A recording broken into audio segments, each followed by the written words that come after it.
भोगवती नाम की एक नगरी थी। उसमें राजा रूपसेन राज करता था।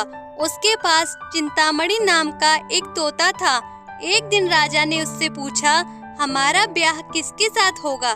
तोते ने कहा, मगध देश के राजा की बेटी चंद्रावती के साथ होगा। राजा ने ज्योतिषी को बुलाकर पूछा तो उसने भी यही कहा। उधर मगध देश की राजकन्या के पास एक मैना थी। उसका नाम मदन मंजरी था। एक दिन राजकन्या ने उससे पूछा कि मेरा विवाह किसके साथ होगा, तो उसने कह दिया कि भोगवती नगर के राजा रूपसेन के साथ। इसके बाद दोनों का विवाह हो गया। रानी के साथ उसकी मैना भी आ गई। राजा रानी ने तोता मैना का ब्याह करके उन्हें एक पिंजरे में रख दिया। एक दिन की बात है, तोता मैना में बहस हो गई। मैना ने कहा, आदमी बड़ा पापी, दगाबाज और अधर्मी होता है। तोते ने कहा, स्त्री झूठी, लालची और हत्यारी होती है। दोनों का झगड़ा बढ़ गया तो राजा ने कहा, क्या बात है, तुम आपस में लड़ते क्यों हो? मैना ने कहा, महाराज, मर्द बड़े बुरे होते हैं। इसके बाद मैना ने एक कहानी सुनाई। इलापुर नगर में महाधन नाम का एक सेठ रहता था। विवाह के बहुत दिनों बाद उसके घर एक लड़का पैदा हुआ। सेठ ने उसका बड़ी अच्छी तरह से लालन पालन किया, पर लड़का बड़ा होकर जुआ खेलने लगा। इस बीच सेठ मर गया। लड़के ने अपना सारा धन जुए में खो दिया। जब पास में कुछ न बचा तो वह नगर छोड़कर चंद्रपुरी नामक नगरी में जा पहुंचा। वहां हेमगुप्त नाम का साहूकार रहता था। उसके पास जाकर उसने अपने पिता का परिचय दिया और कहा कि मैं जहाज लेकर सौदागरी करने गया था, माल बेचा, धन कमाया, लेकिन लौटते में समुद्र में ऐसा तूफान आया कि जहाज डूब गया और मैं जैसे तैसे बचकर यहाँ आ गया। उस सेठ के एक लड़की थी, रत्नावली। सेठ को बड़ी खुशी हुई कि घर बैठे इतना अच्छा लड़का मिल गया। उसने उस लड़के को अपने घर में रख लिया और कुछ दिन बाद अपनी लड़की से उसका विवाह कर दिया। दोनों वहीं रहने लगे। अंत में एक दिन वहाँ से विदा हुए। सेठ ने बहुत सा धन दिया और एक दासी को उनके साथ भेज दिया। रास्ते में एक जंगल पड़ता था। वहाँ आकर लड़के ने स्त्री से कहा, यहाँ बहुत डर है, तुम अपने गहने उतारकर मेरी कमर में बांध दो। लड़की ने ऐसा ही किया। इसके बाद लड़के ने कहारों को धन देकर डोले को वापस करा दिया और दासी को मारकर कुएं में डाल दिया। फिर स्त्री को भी कुएं में पटककर आगे बढ़ गया। स्त्री रोने लगी। एक मुसाफिर इधर से जा रहा था। जंगल में रोने की आवाज सुनकर वहां आया। उसे कुएं से निकालकर उसके घर पहुंचा दिया। स्त्री ने घर जाकर माँ बाप से कह दिया कि रास्ते में चोरों ने हमारे गहने छीन लिए और दासी को मारकर मुझे कुएं में धकेलकर भाग गए। बाप ने उसे ढांढस बंधाया और कहा कि तुम चिंता मत कर, तेरा स्वामी जीवित होगा और किसी दिन आ जाएगा। उधर वह लड़का जेवर लेकर शहर पहुंचा।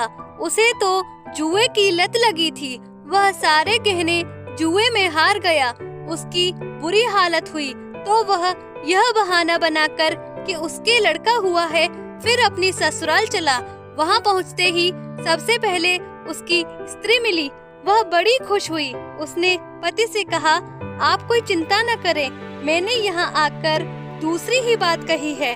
जो कहा था वह उसने बता दिया। सेठ अपने जमाई से मिलकर बड़े प्रसन्न हुए और उन्होंने उसे बड़ी अच्छी तरह से घर में रखा। कुछ दिन बाद एक रोज जब वह लड़की गहने पहने सो रही थी, उसने चुपचाप छुरी से उसे मार डाला और उसके गहने लेकर चंपत हो गया। मैना बोली, महाराज, यह सब मैंने अपनी आँखों से देखा। ऐसा पापी होता है आदमी। राजा ने तोते से कहा कि अब तुम बताओ कि स्त्री क्यों बुरी होती है। इस पर तोते ने यह कहानी सुनाई। कंचनपुर में सागर दत्त नाम का एक सेठ रहता था। उसके श्री दत्त नाम का एक लड़का था। वहाँ से कुछ दूर पर एक और नगर था, श्री विजयपुर। उसमें सोमदत्त नाम का सेठ रहता था। उसके एक लड़की थी। वह श्री दत्त को ब्याही थी। ब्याह के बाद श्री दत्त व्यापार करने परदेश चला गया। 12 वर्ष हो गए और वह न आया तो जयश्री व्याकुल होने लगी। एक दिन वह अपनी अटारी पर खड़ी थी कि एक आदमी उसे दिखाई दिया। उसे देखते ही वह उस पर मोहित हो गई। उसने उसे अपनी सखी के घर बुलवा लिया। रात होते ही वह उस सखी के घर चली जाती और रात भर वहां रहकर दिन निकलने से पहले ही लौट आती। इस तरह बहुत दिन बीत गए। इस बीच एक दिन उसका पति परदेश से लौट आया। स्त्री बड़ी दुखी हुई। अब वह क्या करे? पति हारा थका था। जल्दी ही उसकी आंख लग गई और स्त्री उठकर अपने दोस्त के पास चल दी। रास्ते में एक चोर खड़ा था। वह देखने लगा कि स्त्री कहाँ जाती है। धीरे धीरे सहेली के मकान पर पहुंची। चोर भी पीछे पीछे गया। संयोग से उस आदमी को सांप ने काट लिया था और वह मरा पड़ा था। स्त्री ने समझा सो रहा है।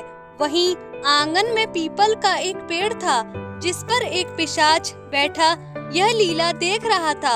उसने उस आदमी के शरीर में प्रवेश करके उस स्त्री की नाक काट ली और फिर उस आदमी की देह से निकलकर पेड़ पर जा बैठा। स्त्री रोती हुई अपनी सहेली के पास गई। सहेली ने कहा, तुम अपनी पति के पास जाओ और वहाँ बैठकर रोने लगो। कोई पूछे तो कह देना कि पति ने काट ली। उसने ऐसा ही किया। उसका रोना सुनकर लोग इकट्ठे हो गए। आदमी जाग उठा।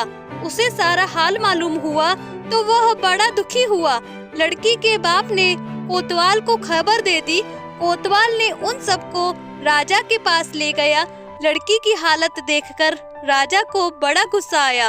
उसने कहा, इस आदमी को सूली पर लटका दो। वह चोर वहाँ खड़ा था। जब उसने देखा कि एक बेकसूर आदमी को सूली पर लटकाया जा रहा है तो उसने राजा के सामने जाकर सब हालचाल सब सच सच बता दिया। बोला, अगर मेरी बात का विश्वास न हो तो जाकर देख लीजिए, उस आदमी के मुंह में स्त्री की नाक है। राजा ने दिखवाया तो बात सच निकली। इतना कहकर तोता बोला, हे राजा, स्त्रियां ऐसी होती हैं। राजा ने उस स्त्री का सिर मुड़वाकर गधे पर चढ़ाकर नगर में घुमवाया और शहर से बाहर छुड़वा दिया। यह कहानी सुनाकर बेताल बोला, राजा बताओ कि दोनों में ज्यादा पापी कौन है? राजा ने कहा, स्त्री। बेताल ने पूछा, कैसे? राजा ने कहा, मर्द कैसा ही दुष्ट हो, उसे धर्म का थोड़ा बहुत विचार तो रहता ही है। स्त्री को नहीं रहता, इसलिए वह अधिक पापिन है। राजा के इतना कहते ही बेताल फिर पेड़ पर जा लटका। राजा लौटकर गया और उसे पकड़कर लाया। रास्ते में बेताल ने 5वीं कहानी सुनाई। तो दोस्तों, आपको कैसी लगी हमारी कहानी? कमेंट करके जरूर बताएं। वीडियो को लाइक एंड शेयर करना ना भूलें। चैनल को सब्सक्राइब कर लें, साथ ही घंटी को ऑल पर दबाएं ताकि आने वाली वीडियो आप पर पहले पहुंचे। हम आपसे अगली वीडियो में मिलेंगे। धन्यवाद।